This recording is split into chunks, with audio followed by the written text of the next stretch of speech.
नमः शिवाय। आज 31 अक्टूबर कार्तिक मास रोहिणी व्रत मंगलवार है। ये उपाय आप कभी भी कर सकते हैं कार्तिक मास में, बहुत ही विशेष उपाय है। आइए मैं मीनाक्षी त्रिपाठी आपको कुछ विशेष उपाय के बारे में बताऊंगी, जिसके करने से आपके घर में बीमारियां दूर हो जाएंगी, कोसों धन की समस्या दूर हो जाएगी। अगर आपको नौकरी नहीं मिल रही, व्यापार नहीं मिल रहा है, तो वो सब आपका चलने लगेगा। लेकिन हर उपाय आपको पूर्णतः विश्वास से करना है। भगवान शंकर के निमित्त जो उपाय किए जाते हैं वो प्रदोष काल में किए जाएं तो बहुत ही विशेष, सर्वश्रेष्ठ, महत्वपूर्ण, लाभकारी होते हैं। प्रदोष काल जो कि मैंने आपको बता चुकी थी, सूर्यास्त के 45 मिनट पहले और बाद तक प्रदोष काल रहता है। आइए सामग्री देखिए। एक काली मिर्च, मात्र हमें एक काली मिर्च लेना है। दूसरा काला तिल, साबुत 7 काले तिल। शिवलिंग पे जो चीज अर्पण होती है वो खंडित नहीं होती। और 1 लोटा जल जो हमें अपने घर से भरना, अपने घर से जल भर के ले जाते हैं, शिवलिंग पर अर्पण करते हैं, तो बिना कुछ उपाय किए कई प्रकार के दोष हमारे घर से अपने आप दूर हो जाते हैं। तो 1 लोटा जल अपने घर से ही ले जाएं। कहीं आ जा रहे हैं, मंदिर रास्ते में पड़ गया तो बेशक वहां से लेकर आप अर्पण कर दीजिए, नहीं तो हो सके तो अपने घर से ही जाइए। मनोकामना के लिए पहले आपको 1 लोटा जल शिवलिंग पर अर्पण करना है। क्या करना है? शिवलिंग पर अर्पित करना है कुंदेश्वर महादेव के नाम से। कुंदेश्वर महादेव के नाम से 1 लोटा जल आप शिवलिंग पर अर्पित कर देंगे। ठीक है, मनोकामना के लिए अर्पित करने के बाद जो हम 1 काली मिर्च और 7 काले तिल लिए हैं, जो 1 काली मिर्च और 7 काले तिल लिए हैं, वो अपने दाहिने हाथ के हथेली पे, दाहिने हाथ की हथेली पे 1 काली मिर्च और 7 तिल मुट्ठी के अंदर बंद कर लेंगे, रख के मुट्ठी बांध लेंगे। और अपना गोत्र, अपना नाम, जैसे मेरा नाम है मीनाक्षी त्रिपाठी, गोत्र सांडिल्य, जो आपकी मनोकामना हो, जो आपकी मनोकामना हो वो कहकर शिवलिंग पर अर्पित कीजिएगा। शिवलिंग पर अर्पित करते समय हाथ आपका शिवलिंग पर होना चाहिए। मन में कुंदेश्वर महादेव का ध्यान कीजिएगा।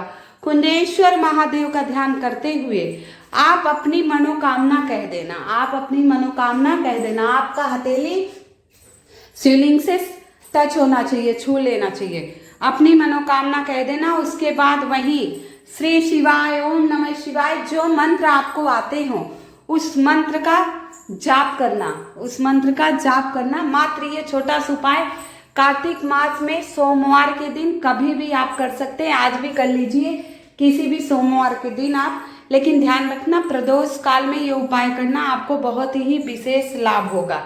ये 5 शिवलिंगों को दर्शन कीजिए, बहुत ही विशेष शिवलिंग है ये। आइए दूसरे उपाय की तरफ चलते हैं। हमें मात्र 1 बेलपत्र लेना है। कितना? 1 बेलपत्र लेना है। ध्यान रहे, वो बेलपत्र खंडित नहीं होने चाहिए, वो बेलपत्र खंडित नहीं होने चाहिए। 1 बेलपत्र और 1 लोटा जल।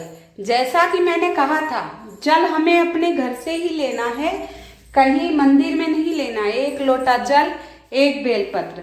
जो शिवलिंग पर बेलपत्र समर्पित होते हैं वो खंडित नहीं होते। अगर आपको बेलपत्र नहीं मिले तो जो शिवलिंग पर समर्पित है वो बेलपत्र आप ले सकते हैं। तो वो पहले बेलपत्र, लेकिन इसमें पहले ही चाहिए बेलपत्र। तो 1 बेलपत्र, 1 लोटा जल लेकर हमें कहाँ जाना है? हमें इस उपाय में पहले बेलपत्री के वृक्ष के नीचे जाना है।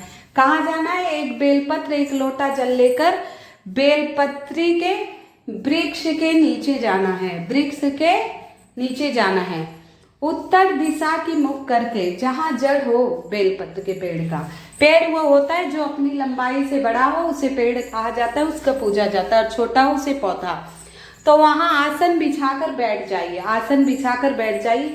दाहिने हाथ में बेलपत्र ले लीजिएगा आपने, और जो भी मंत्र आपको याद हो, भगवान शंकर का जो भी मंत्र आपको याद हो, उस मंत्र का 108 बार जाप करना है। चाहे श्री शिवाय नमस्तुभ्यम, ओम नमः शिवाय, ओम नमः शिवाय, जो भी मंत्र मतलब आपको याद हो वो आप वहां जप कर लीजिएगा। ये कार्तिक मास में, चाहे आज से शुरू कर लीजिए चाहे 20 से, ये 7 दिन करना है हमें। ये व्यापार के लिए, नौकरी के लिए, आर्थिक समस्या को दूर करने के लिए बहुत ही विशेष उपाय है, क्योंकि बेलपत्री के नीचे महालक्ष्मी का वास होता है। तो जाप करके एक बेलपत्र, एक लोटा जल, वहां से आप शिव मंदिर, शिवालय आ जाइए। कहाँ आ जाएंगे आप? शिवालय आ जाएंगे। तो वो बेलपत्र उत्तर की दिशा की तरफ मुख करके शिवलिंग पर चढ़ाना है। इसमें तो वहाँ अशोक सुंदरी का स्थान पे है, लेकिन शिवलिंग पर चढ़ाना है। डंठल आपके विपरीत दिशा में, बड़ी पत्ती आपकी तरफ, चिकनी साइड करके शिवलिंग के ऊपर चढ़ाना है।